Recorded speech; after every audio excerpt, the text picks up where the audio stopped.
उस grey falcon की जंजीरों को तोड़ने का प्रयास कर रहा सिद्धार्थ वहां आई एक आवाज को सुनकर चौंक गया था। जब उसने आवाज आने वाली दिशा की ओर देखा तो पाया वहां पर वही आदमी खड़ा हुआ था जिस आदमी ने कुछ देर पहले सिद्धार्थ के ऊपर शॉटगन चलाई थी।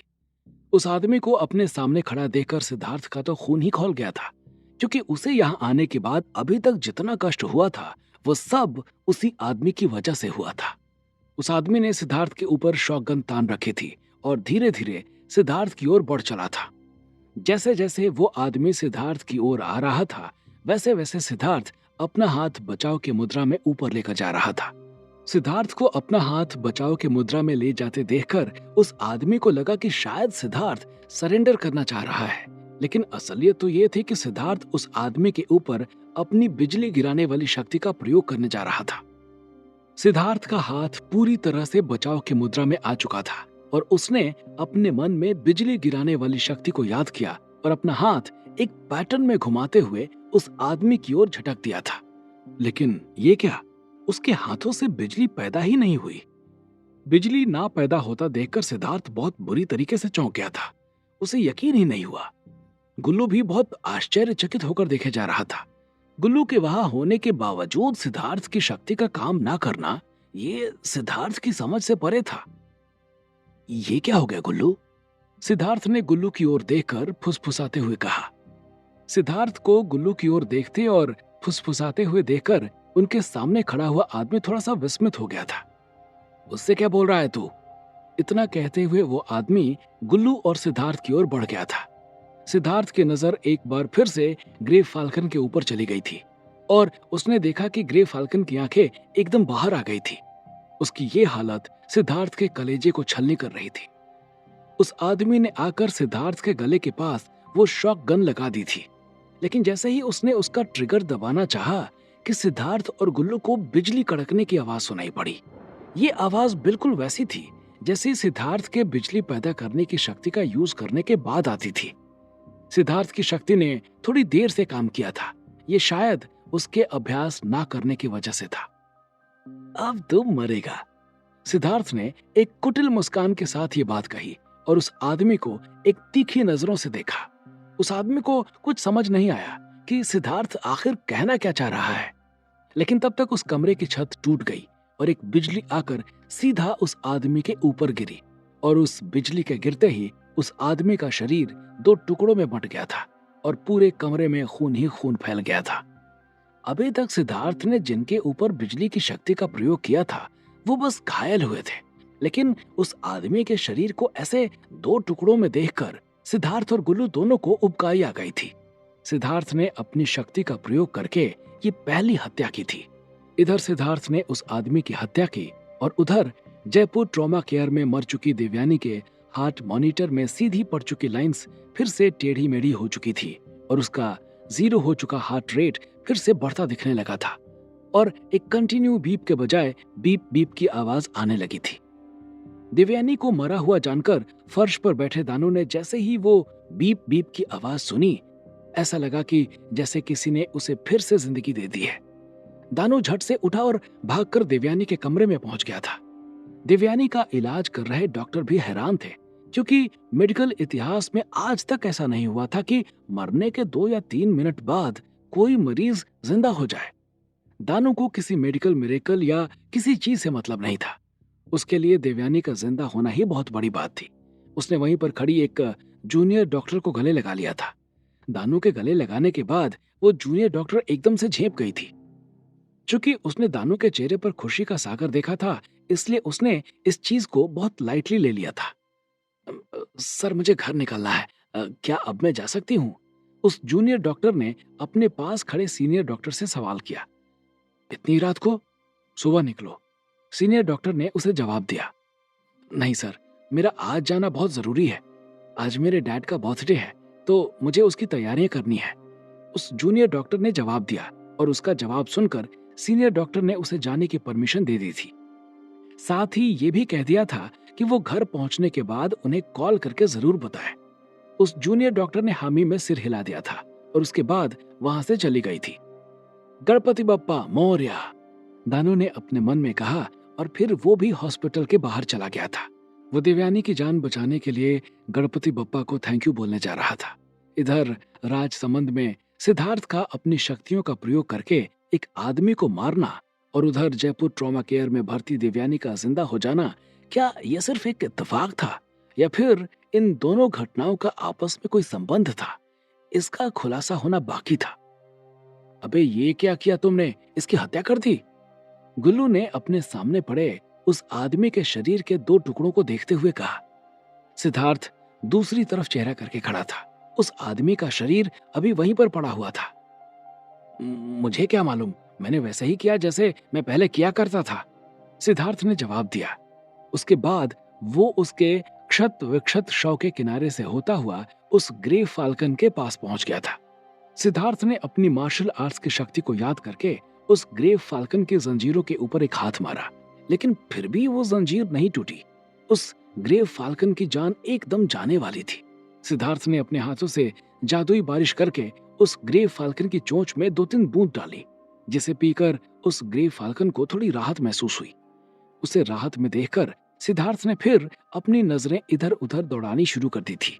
तभी उसे याद आया कि उस आदमी ने चाबियों की बातें की थी। सिद्धार्थ भागते हुए उस आदमी के कटे हुए शरीर के पास पहुंच गया था। वहां जाकर उसने देखा कि उस आदमी की बेल्ट से कई सारी चाबियां लटक रही थी। सिद्धार्थ ने अपना मुंह बंद करते हुए उन चाबियों को निकाल लिया था और फिर वापस ग्रे फाल्कन के पास आ गया था। उस ग्रे फाल्कन की जंजीरों में जो ताले लगे हुए थे, ये चाबियां उन्हीं तालों की थी। सिद्धार्थ ने एक एक करके चाबियों को ट्राई करना शुरू कर दिया था और कई सारी चाबियों को ट्राई करने के बाद एक चाबी से वो ताले खुल गए थे। और जैसे ही एक ताला खुला कि ग्रे फाल्कन के गले में लिपटी हुई जंजीर ढीली हो गई थी। चूंकि एक सिरा वहां पर खुल गया था, इसलिए सिद्धार्थ ने भागकर उसके गले में लिपटी हुई जंजीर निकाल दी थी और जंजीर खुलने के बाद उस ग्रे फाल्कन को थोड़ी सी राहत महसूस हो रही थी। अब सिद्धार्थ को उसके पैरों को आजाद कराना था, लेकिन तभी उसके ऊपर गोलीबारी शुरू हो गई थी। ये गोलीबारी उस कमरे की छत पर बने छेद के थ्रू हो रही थी, जो बिजली के गिरने की वजह से बना था। एसटीएस टीम की हवेली में घुसने से पहले ही उनका चीफ सुखी वहां से अपने प्राइवेट रूम में चला गया था। उसका प्राइवेट रूम बहुत ही मोटी कंक्रीट का बना हुआ था, जिसके बीच में 2 इंच मोटी स्टील डाली गई थी। ये सब उस हवेली के अंदर ही कस्टमाइज करके बनाया गया था, जिससे किसी भी आपात स्थिति में सुखी सुरक्षित रह सके। सुखी उसी कमरे में छुपा हुआ था। सुखी अपने आप को उस कमरे में सुरक्षित महसूस कर रहा था कि तभी एक बिजली सुखी के कमरे की छत और फर्श को तोड़ते हुए आकर सीधा नीचे चली गई थी। ये दृश्य देखते ही सुखी के चेहरे की हवाइयां उड़ गई थी और उसकी चीख निकल गई थी, क्योंकि अगर बिजली थोड़ा सा इधर उधर होती तो उसकी जान ही चली जाती। उसकी चीख सुनकर कमरे के बाहर खड़े गार्ड अंदर आ गए थे। क्या हुआ बॉस? उसके गार्ड में से एक ने सवाल किया और उसके सवाल करने के बाद सुखी ने कोई जवाब देने के बजाय उस छेद की ओर उंगली कर दी थी, जो बिजली के गिरने से बना था। और जब एक गार्ड ने हिम्मत करके उस छेद से देखने की कोशिश की तो पाया कि वहां पर उनका एक आदमी कटा हुआ पड़ा है। उन्हें कुछ समझ में नहीं आया था, लेकिन तभी उनकी नजर सिद्धार्थ के ऊपर गई, जो ग्रे फाल्कन को जंजीरों से आजाद कर रहा था। चूंकि उन लोगों ने सिद्धार्थ को पहले से देख रखा था, इसलिए जैसे ही उसने सिद्धार्थ को देखा तो उसके ऊपर गोली चलानी शुरू कर दी थी। सिद्धार्थ अपने आप को और गुल्लू को गोलियों से बचाते हुए जाकर ग्रे फाल्कन के पिंजरे के पीछे छुप गया था और वो लोग सिद्धार्थ को ढूंढने लगे थे। इधर सुखी उस कमरे से बाहर निकलकर अपने कुछ गार्ड्स के साथ वहां से भाग गया था, क्योंकि उसका सबसे सेफ कमरा टूट चुका था। अब उसके ऊपर बाहर से हमला हो सकता था। अंदर सिद्धार्थ ईगल गैंग के मेंबर से उलझा हुआ था और बाहर भीम सिंह अपने साथियों के साथ ईगल गैंग से उलझा हुआ था। दोनों तरफ से लगातार फायरिंग हो रही थी। इसी बीच किसी ने वहां हो रही फायरिंग की सूचना पुलिस को भी दे दी थी और जिसकी वजह से पुलिस की भी कई गाड़ियां सायरन बजाते हुए उस हवेली की तरफ चल पड़ी थी। इस बीच भीम सिंह की नजर वहां से पीछे के रास्ते निकल रही एक लग्जरी कार पर पड़ी। वो गाड़ी सुखी की थी। वो वहां से भागने की कोशिश कर रहा था। उसको वहां से जाता देखकर भीम सिंह चिल्लाया, राकेश सर को इन्फॉर्म करो कि सुखी भाग रहा है। भीम सिंह के इतना कहने के बाद उनके एक बंदे ने राकेश अस्थाना को सुखी के भागने के बारे में जानकारी दे दी थी और वो खुद सुखी को पकड़ने के लिए अपने कैंप से हवेली की तरफ चल पड़े थे। चूंकि राकेश अस्थाना को मालूम था कि सुखी और कश्यप ये दोनों बस मोहरा हैं, असली मुजरिम कोई और है, इसलिए उनका सुखी को जिंदा पकड़ना बहुत जरूरी था। ईगल गैंग के ऊपर हुई सर्जिकल स्ट्राइक ने पूरे राजसमंद में हाहाकार मचा दिया था। जिस ईगल गैंग के ऊपर सरकारी मुलाजिम हाथ डालने से डरते थे, उसके ऊपर सर्जिकल स्ट्राइक करना बहुत बड़ी बात थी। वहां से भागे सुखी की गाड़ी को राकेश अस्थाना ने देख लिया था और अपने साथियों के साथ उसका पीछा करना शुरू कर दिया था। अपने पीछे कई सारी गाड़ियां आती देखकर सुखी समझ गया था कि आज उसका बचना नामुमकिन है, इसलिए उसने अपना फोन निकाला और चीफ के नाम से सेव एक नंबर को डायल कर दिया था। पहली बेल जाते ही चीफ का फोन उठ गया था। मेरे पीछे एसटीएस पड़ी हुई है, बताओ मुझे क्या करना है? सुखी ने सवाल किया। सरेंडर मत करना और गलती से चीफ का नाम लेने की कोशिश भी मत करना, वरना तुम्हारी फैमिली और रिश्तेदार कहाँ रहते हैं ये सभी शार्प शूटर को पता है। उधर से एक कड़कती हुई आवाज आई और फोन कट गया था। चीफ की तरफ से इतनी सख्त चेतावनी आने के बाद सुखी समझ चुका था कि अब वो अकेला पड़ चुका है, क्योंकि अपराध की दुनिया का यही उसूल होता है कि जब तक आप उनके लिए काम करेंगे वो आपको अपना समझेंगे, और जिस दिन आप उनके लिए खतरा बने, सबसे पहले वो ही आपकी और आपकी फैमिली की जान के दुश्मन बनेंगे। ये बात तो साफ हो चुकी थी कि सुखी किसी और के कहने पे ये काम कर रहा था, लेकिन वो कौन था?